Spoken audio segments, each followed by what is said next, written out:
মাঝে মাঝে আমি বসে বসে ভাবি, আমার তো কারোর সাথে মারামারি হয় নাই, তাহলে আমার এত শত্রু আসলো কোথা থেকে?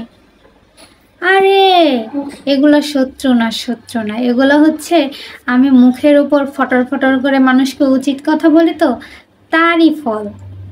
শত্রু বানাইতে বেশি কিছু দরকার নাই, শুধু মুখের উপর উচিত জবাবটা দিয়ে আসো, দেখবা শত্রুর কোনো অভাব নাই। যতক্ষণ আপনি মানুষের মন জুগিয়ে কথা বলবেন, ঠিক ততক্ষণই আপনি ভালো। যখনই আপনি উচিত কথা বলতে যাবেন, তখনই আপনি আর ভালো না।